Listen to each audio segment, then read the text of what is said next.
Welcome back to Tech Talk with JF. This episode is pretty much going to be more or less a bunch of iOS, a few things about Xbox, or about Apple OS, I should say, across the board, across the entire ecosystem. A little bit of Xbox, a little bit of T-Mobile, a little bit of 5G, and then some other things I'm going to throw in there. That's all next on Tech Talk with JF.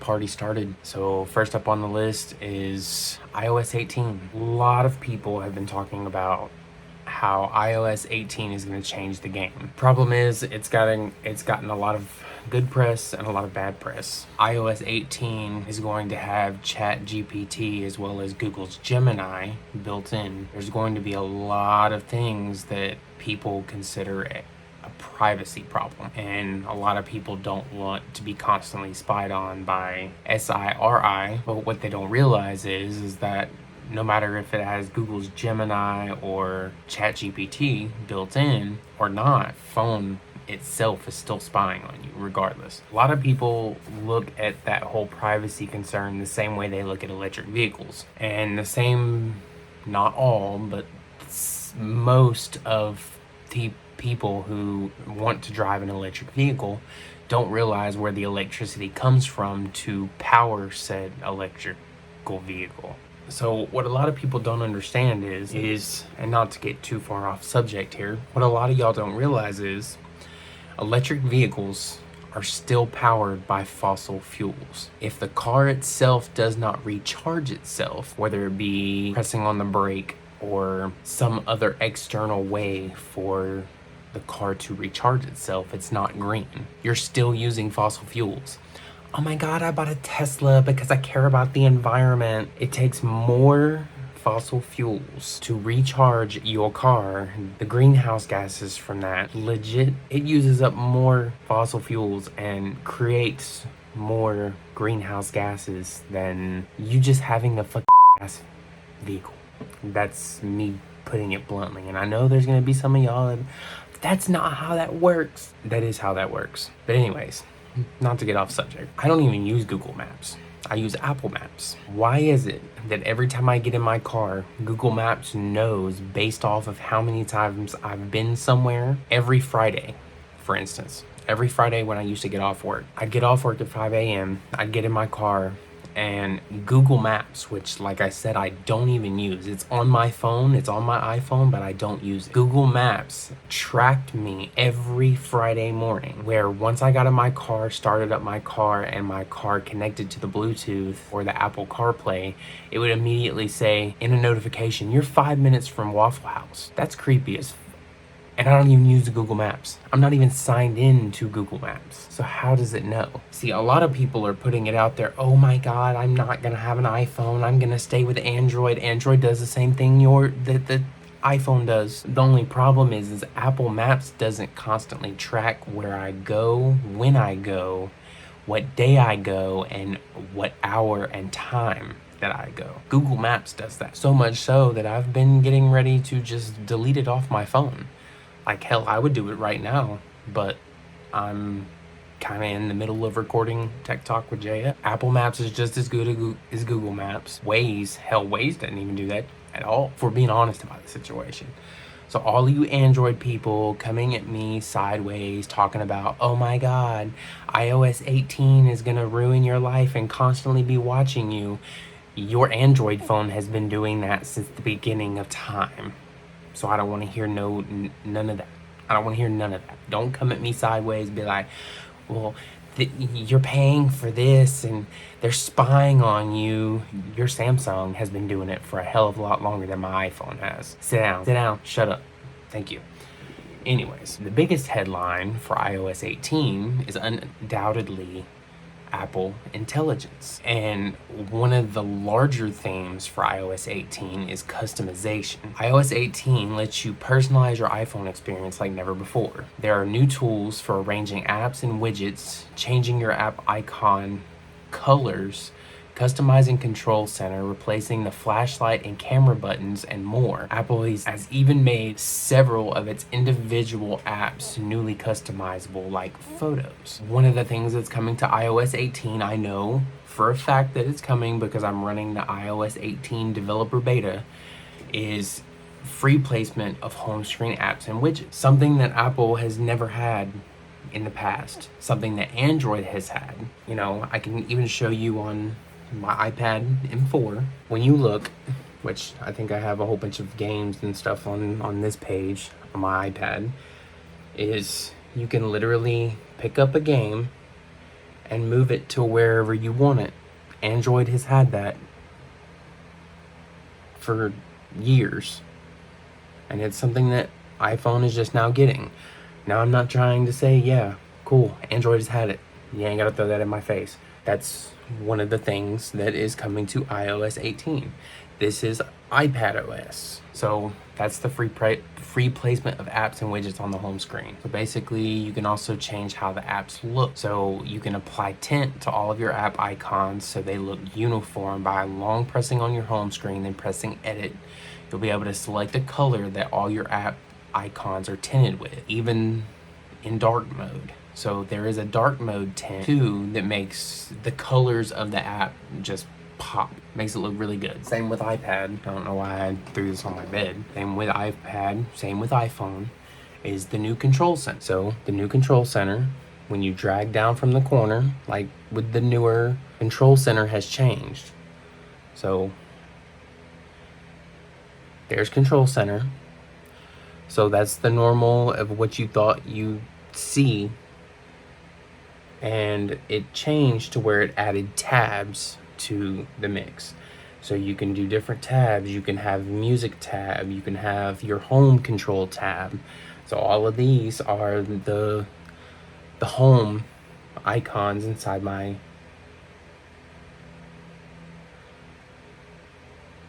house. So this is one of the ones for my room. So you can still go in and change it to, you know, however. So that was JF Room 2, JF Room 1. Clearly, y'all seen the lights change. But I don't want my lights orange. That's, for the most part, it is responsive. It's because I'm trying to hold it with one hand, and the icons have changed.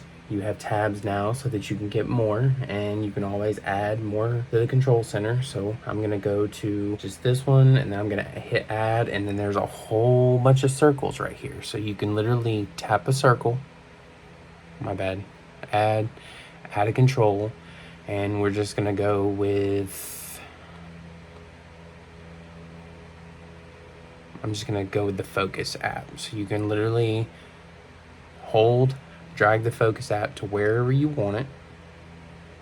And just because my hand is touching the bottom of the screen, so you can replace the flashlight and camera buttons on your lock screen with other things if that's what you want to do. You can replace it with a scan QR code. You can replace it with open an app while your iPhone is closed. You can also customize all of Apple's apps to your liking, including widgets. Another quick thing that I can talk about really quick is apparently Apple might be looking into, instead of using Sony camera sensors on their phones moving forward, possibly after the iPhone 16, they're looking at maybe an iPhone 17 release where they're going to start using Samsung's Galaxy sensors, camera sensors, instead of Sony.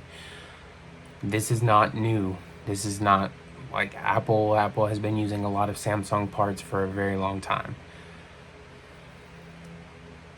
So yeah, For those of y'all who know, you know. As for Apple Intelligence, I am currently on the Apple iOS 18 developer beta number 4, while public beta number 1 just came out. I haven't honestly, since I updated my phone, I haven't really paid too much attention when it comes to iOS. iOS and iPadOS I haven't really paid attention to. However, I noticed the other night when I was trying to send a text message on my Apple Watch, which is running Watch OS 11, which is the equivalent to iOS 18, I did notice that it was trying its hardest to use the internet to pick up the words that I was saying, and even as I was saying them, more or less trying to know what I was trying to say before I said it. It was going back and forth between different sentences, trying to figure out what I was saying.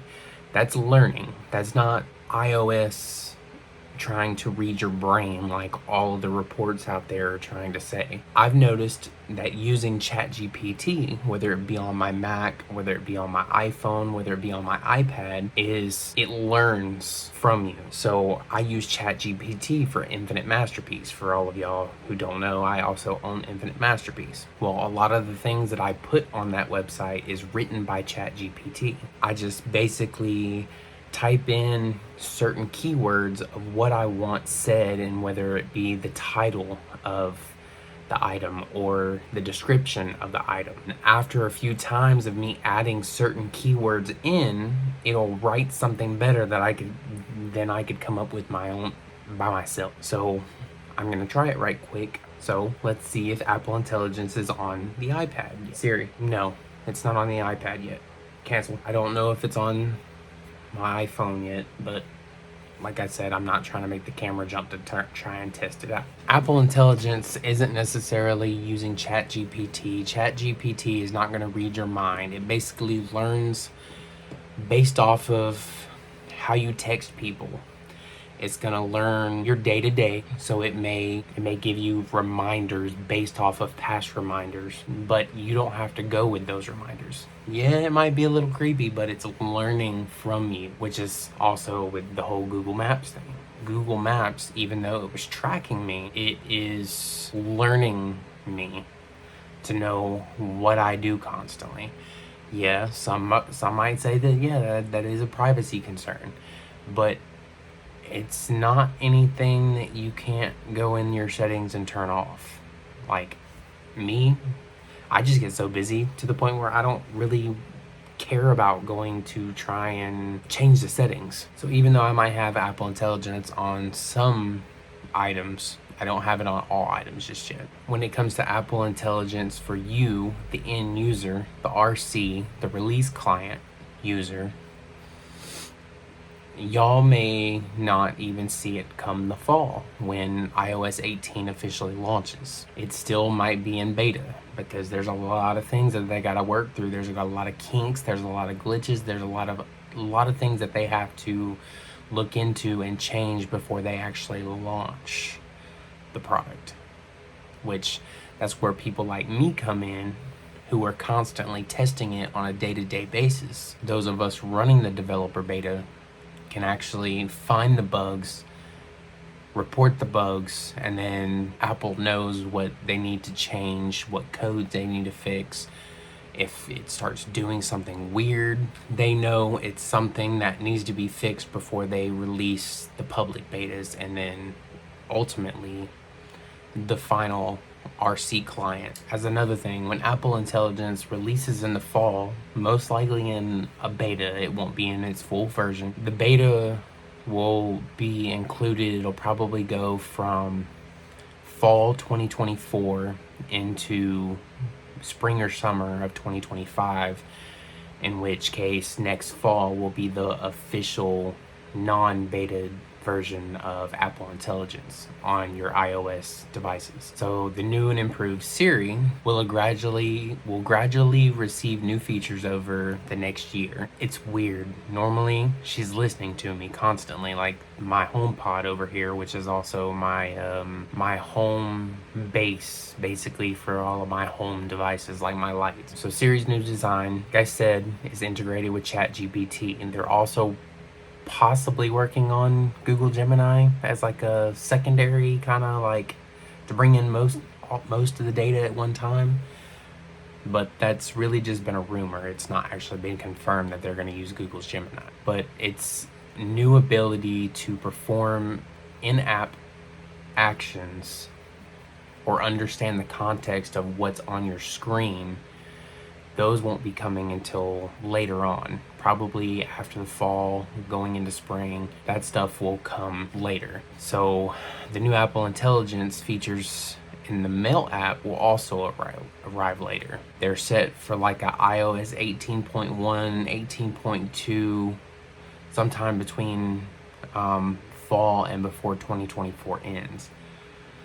The AI will intelligently sort your inbox into different categories and prioritize the messages that matter the most. Honestly, it's a great feature, because something that I've noticed with the Apple Mail app is it's just like with Gmail. It like just comes through and it's just like you're having to like read through, and it gets to the point where for me, I just sit there and hit delete on my Mac keyboard over and over and over and over again, because I don't even want to read it, because there's just so much going on inside the Mail app. Other than the camera thing, Apple may end up using Samsung's camera sensors rather than Sony, and they've been using Sony camera sensors for a very long time. Only problem is that Sony doesn't integrate their smaller camera sensors, giant megapixels, and one of the things that all of us iPhone users complain about is the camera. The camera is way behind its time, and it's time for a change. They need to start looking into other suppliers to make a better camera, or putting a better camera on iOS devices, I should say. I must add another thing with the Apple Intelligence.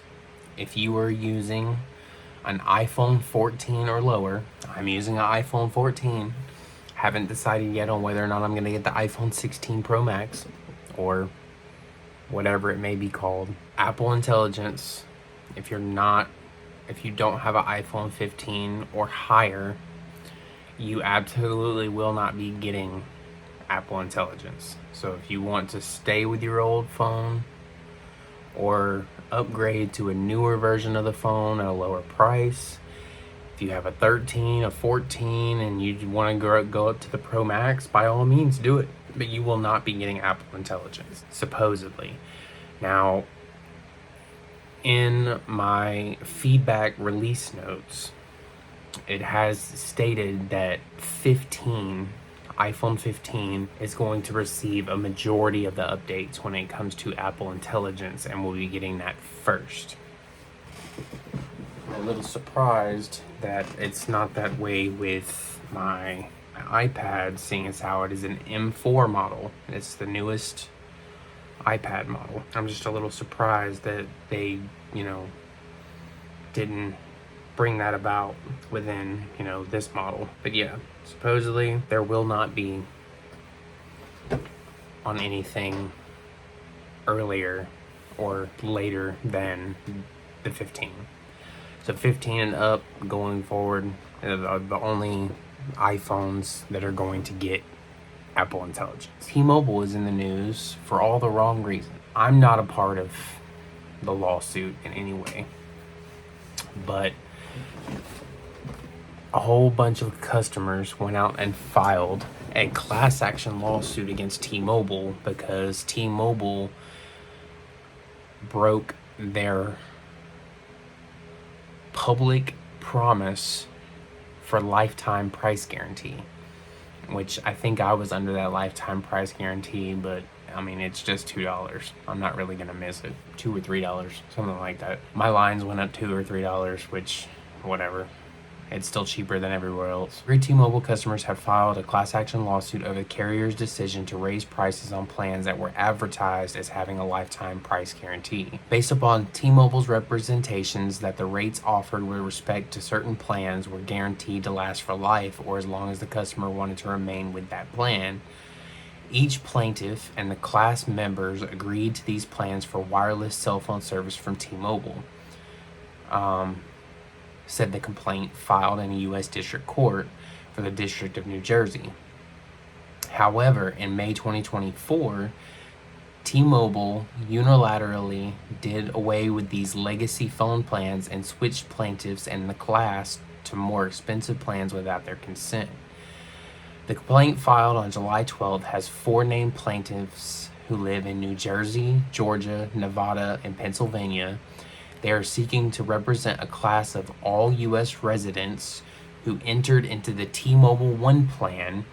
Hold on, I'm going to get to that in just a second. T-Mobile One plan, Simple Choice plan, Magenta, Magenta Max, and Magenta 55 Plus, Magenta Amplified,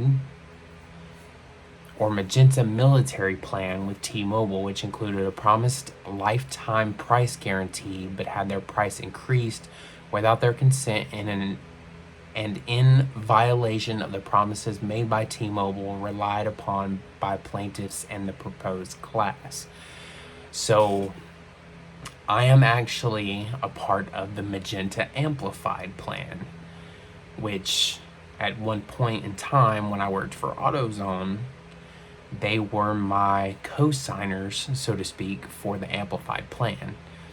And even though I don't work for AutoZone anymore, I work for another company that has the same thing, the same plan, and I specifically asked for my T-Mobile rep to notate it on my account that I now work for said company, and I even took a picture without the barcode of my badge so that they could see that I actually worked there, and they notated it on my account that they had seen proof that I worked for said company, and I have all the same features regardless. So now my new company is my co-signer, or the new company that I work for. So the complaint seeks restitution of all amounts obtained by defendant as a result of its violation, plus interest. So it also seeks statutory and punitive damages and an injunction to prevent further wrongful, unlawful, fraudulent, deceptive, and unfair conduct. Original promise that they made was T-Mobile will never change the price you pay. That was literally what it was. Now, this was before Sprint. Moving forward, the lawsuit's allegations will be familiar to those who read our previous articles on the recent price hikes of up to $5 per line. In January 2017, T-Mobile issued a press release announcing the uncontract promise for T-Mobile One plans. The Magenta Amplified falls under that same T-Mobile One plan. So now T-Mobile One customers keep their price until they decide to change it. T-Mobile will never change the price you pay for the T-Mobile One plan. The company had said it at the time. The price guarantee was also hyped by the then CEO, John Legere. God bless that man. He was the coolest CEO that T-Mobile has ever had. And John Legere is the reason why T-Mobile literally went from a BS carrier up to, Verizon and AT&T can't even touch them. It was because of John Legere that they got that far. And then when John Legere decided it's time for me to move on, or that was the official story, I think he was doing so much to make T-Mobile a great company that when it came down to the acquisition of Sprint, I think the board of directors were just like, you know what, John, thank you for all your hard work in making this company great, but you're making it too great and we need you to leave. That's honestly my honest opinion on the matter, because John Legere and Mike Sievert or whatever his name is, they're complete opposites on the spectrum. Like John Legere, still to this day, I ask T-Mobile employees, do you like Mike or do you like John better? Every last one of them they would always tell me I can't make a comment on that or else I'll get fired. That pretty much tells me everything that I need to know when it comes to who they liked better as a CEO. In which case, Mike, if you're seeing this, the fact that you would go as far as threatening to fire somebody and mess with their paycheck or mess with their money, that shows you what kind of person you are. You are literally ruining T-Mobile, clearly. Price hikes, that's what we're talking about here. So the only problem with the lawsuit is in T-Mobile's frequently asked questions on its website said the only guarantee was that T-Mobile would pay your final month's bill if the carrier raised the price and you decided to cancel. Many customers saw the prominent lifetime price guarantee, but not T-Mobile's contradiction of that promise, and signed up for plans thinking their prices would never be raised. The uncontract promise was offered on certain plans between January 5th, 2017 and April 27th, 2022. T-Mobile started offering a different guarantee called Price Lock on April 28, 2022. This was originally more ironclad than the uncontract, and customers who snagged it were apparently not impacted by this year's price increases. I've had T-Mobile since June of 2017. Wow, I've really been with T-Mobile that long. But T-Mobile then created a confusing situation with Price Lock. The stronger version of Price Lock was offered from April 28, 2022 to January 17, 2024. It was replaced by a weaker version that is still called Price Lock, but is basically the same as the uncontract. Customers who signed up for Price Lock on or after January 18th, 2024 don't actually have a price lock, but they can get their final month's bill covered if T-Mobile raises the prices and then they decide to cancel. After the price hikes, several T-Mobile customers have expressed their displeasure. One of those customers said that he canceled and he tried to get his final month's bill covered, but T-Mobile refused to provide the refund. So the Federal Communications Commission told customers it had received about 1,600 consumer complaints about the price hikes as of late last month. Anytime a company does something legally, they have to legally let somebody know. You can't just throw a paper in front of them and be like, okay, read it before you sign it. The plaintiff in Nevada switched to T-Mobile One plan for people ages 55 and up in 2017. His price for 2 line was raised from $60 to $70 here in 2024. He alleges that T-Mobile never provided notification about the loophole that the carrier is now citing. After receiving notice of the price increase, he requested a copy of the terms and conditions that were in effect at the time he signed up for the One Plan Unlimited 55 plus, which has not been provided. T-Mobile continues to insist that its sole obligation is to pay his final bill if he cancels within 60 days due to a price increase. However, that was not the part of the advertising that he relied upon or one of the terms when he signed up for his plan. He has filed complaints with the FCC, Better Business Bureau, Department of Justice Antitrust Division, and the Nevada Attorney General.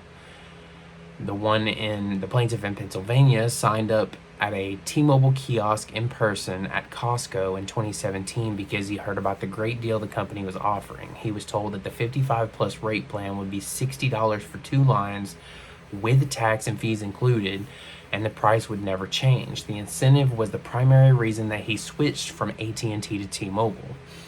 And we all know AT&T likes to rip people off, as well as Verizon, but not as bad as AT&T. Lawsuit says that T-Mobile's mandatory arbitration clause should not apply because none of the proposed class representatives received a copy of T-Mobile's terms and conditions indicating that there was a mandatory arbitration provision and class action waiver either when they signed up for the plans or via mail, email, or text message at any time since. The four plaintiffs say they opted out of the mandatory arbitration provision and class action waiver before filing the lawsuit. Apparently, T-Mobile has declined to comment on the lawsuit. T-Mobile's getting themselves in some really hot water. That's all I'm going to say on that matter. And I can tell you exactly who it is. Mike, Mr.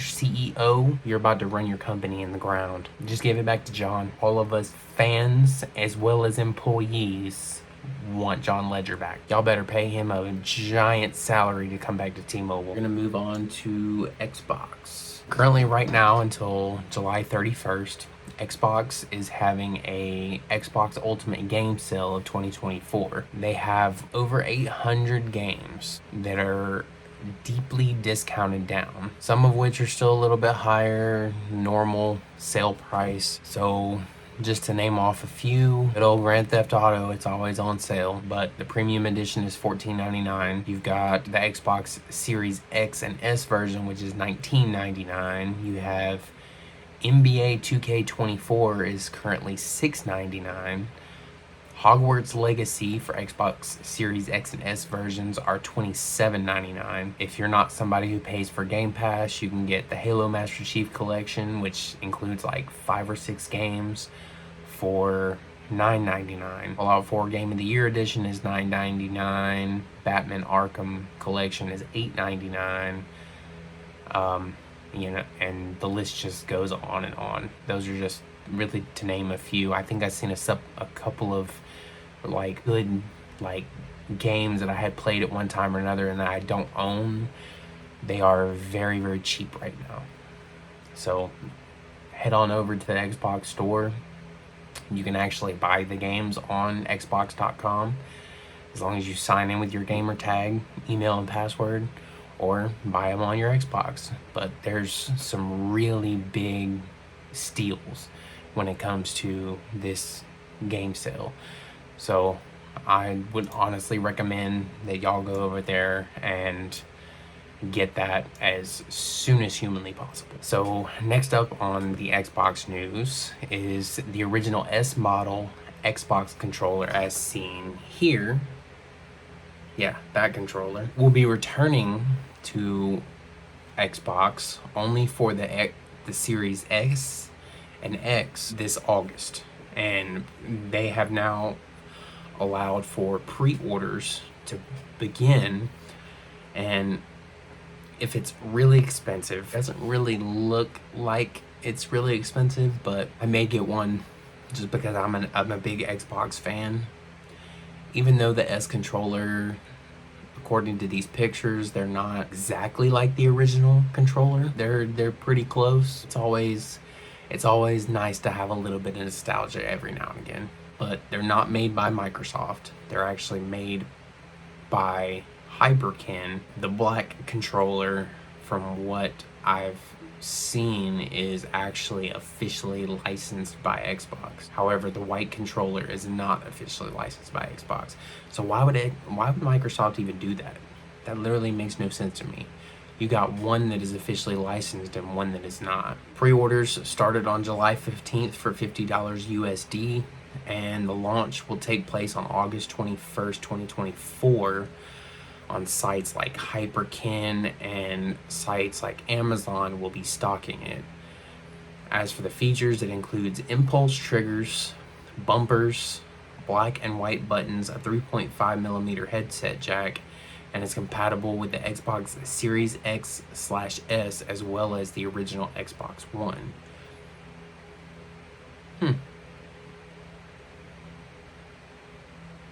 Well, if you're a fan like Xbox, it'd be more or less just something you'd like to hang up on your wall. 2 more, and that'll be it for this Tech Talk with JF. A lot of people have given Ubisoft a lot of flack for the next edition of Assassin's Creed.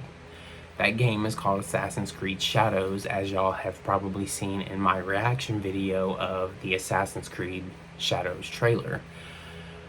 Well, apparently the debate that's been going back and forth has reached the Japanese government ministries, who have reminded everyone that historical fiction isn't really their concern at all. So, as though there were rumors stating that Japanese government was looking into the game and was possibly going to sue Ubisoft for it not being culturally right or appropriated correctly. Assassin's Creed Shadows is not the subject of heated debate among the Japanese government. Sankai, I might be pronouncing that wrong, reported that the NHK party representative Satoshi Hamada formally asked Japanese government ministries to comment on Assassin's Creed Shadows. Hamada reportedly cited concerns over historical inaccuracies featured in the new Ubisoft game. Responding, the Japanese Foreign Ministry said it simply wasn't their concern, while the Education Ministry offered a boilerplate response to Hamada, saying that a game shouldn't violate public order and morals. The Education Ministry statement further read that careful handling is required if there are suspicions of content that violates public order or morals.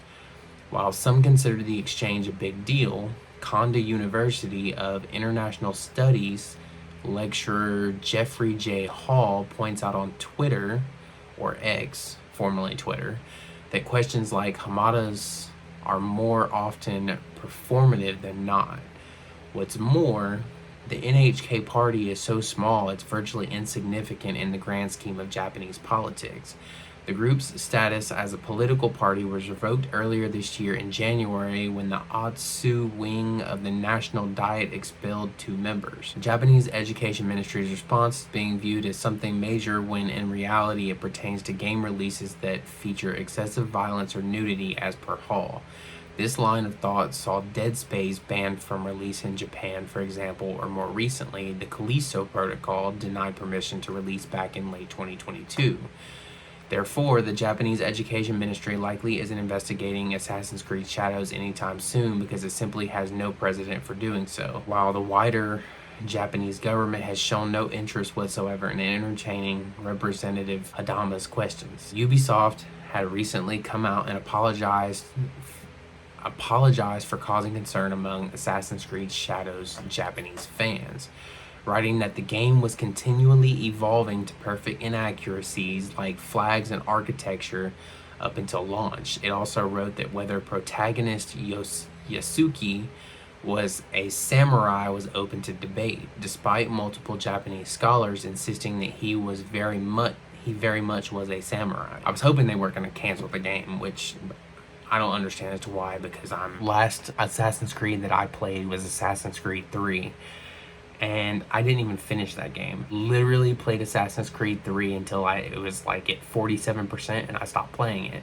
And I haven't played it since. Since then, there's been 1, 2, 3, 4, 5, 6, 7.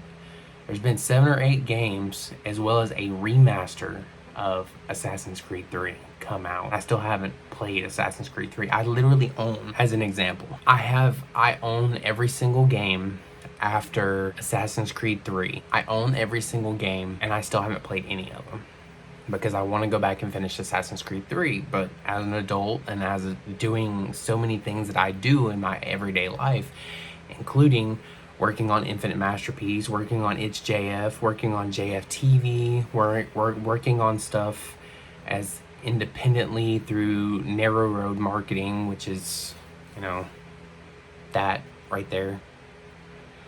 Working on stuff independently through 7YP, which is right there. Going and working a regular job while also doing this is time consuming. So I don't ever really get to play anything. But as an example, I literally bought the special edition of Assassin's Creed Valhalla.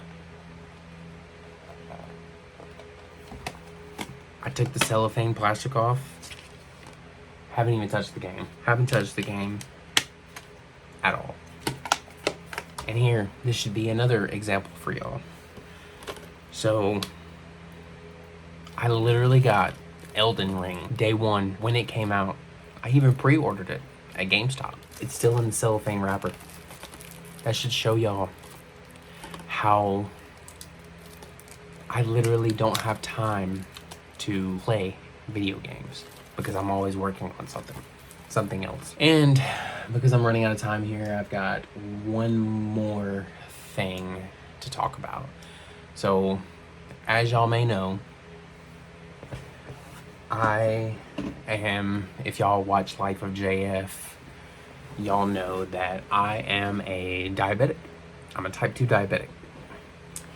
And instead of pricking my finger, I have, which I kind of don't have one on right now, but y'all can kind of see where the other one was that I took out the other night when it expired. I have to take a shower before I can put the new one on, but I used the Freestyle Libre 3 from Abbott Laboratories. This is where I'm going with the story, is This is a public service announcement for anybody who has a Freestyle Libre 3, or Libre 3, I should say, CGM, continuous glucose monitor. So Abbott came out on July 24th and said that they're warning that sensors on some of its blood sugar monitoring systems may need to be replaced to prevent inaccurate readings. Testing showed that some sensors on the Freestyle Libre 3 system may incorrectly report high blood sugar levels. The medical device maker said back on the 24th, which the inaccurate high blood sugar level could prompt patients to take insulin if they need to take insulin. I'm not insulin dependent. It would prompt them to take insulin when they really don't need it, which could literally hurt somebody. So the devices themselves were distributed in the first half of May in the United States. Abbott estimated that less than 1% of the US users are affected. Customers who live outside the country or use other versions of its Freestyle Libre system are not affected. The continuous glucose monitoring system uses a sensor, a reader, and an app to help people with diabetes check their blood sugar without having to draw drops of blood from their fingers, which I love. It's basically a clean back of my arm, wipe down with like an alcohol wipe, let it air dry, and then take the little thing off of the, unscrew the cap. I'm not gonna open it, but this little thing right here, this is where the sensor is. This is the applicator. So there's a needle in there. So basically, I would unscrew the cap, take this portion, hold it up to the back of my arm, and hold it for a second, pull away, and this would be left, while the little sensor is probably literally that big. Literally. Well, yeah, probably, yeah, about that big around. It's very small. Stays in my arm for 14 days and lets me know if my blood sugar goes high or low. Abbott said that they will replace the sensors at no charge. And also, too, for those of y'all who don't know, I don't know how Dexcom does their stuff, but if for any reason it malfunctions, doesn't last for the full 14 days, you can actually call Abbott up, heads up, keep the box until, put it in a safe place until after each 14-day period, because if for any reason it falls off, it just stops reading, any kind of error messages and it won't read, you can take it out and give them the serial number over the phone and they will replace it completely free. You ain't gotta pay for shipping, nothing. Moving forward, Abbott said they will replace the sensors at no charge. Company said people should check its website to confirm whether their sensors are affected. The sensors came from 3 different lot numbers. The company said T60001948, T60001966, and T60001969.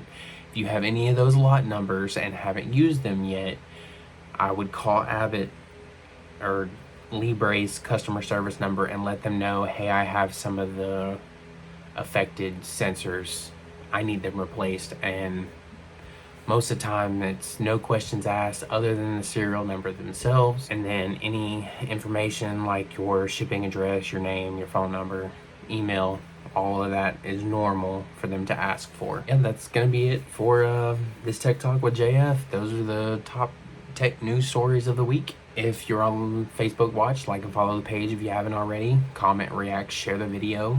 If you're on YouTube, like, subscribe, hit that bell notification icon, change the notification bell to all. You'll be notified 30 minutes before a new video posts. If you would like to monetarily support the channel, you can go to shopim3.com/collections/JFTV-EP.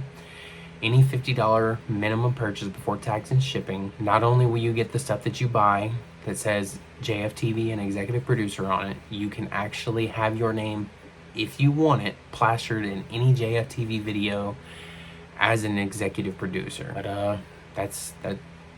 Yeah, I think that's it. I feel like I'm forgetting something, but this is me all the time, and I'm not cutting that out of the video either. This should show y'all how unscripted this is. I don't sit here and read a script. I don't sit here and read a teleprompter. I don't create all this stuff in over the course of time. I literally sit in front of my camera, my phone, record it, send it to my Mac, put it in Filmora, produce it, edit it, and legit upload it so that y'all can see it.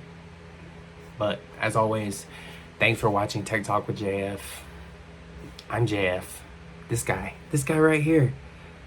Oh, by the way, for those who haven't seen it before, that's the JFTV embroidered t-shirt. And I can kind of see it. It says executive producer on the back in that lightning font. You know, that lightning font. Anyways, I'm out. Thanks for watching.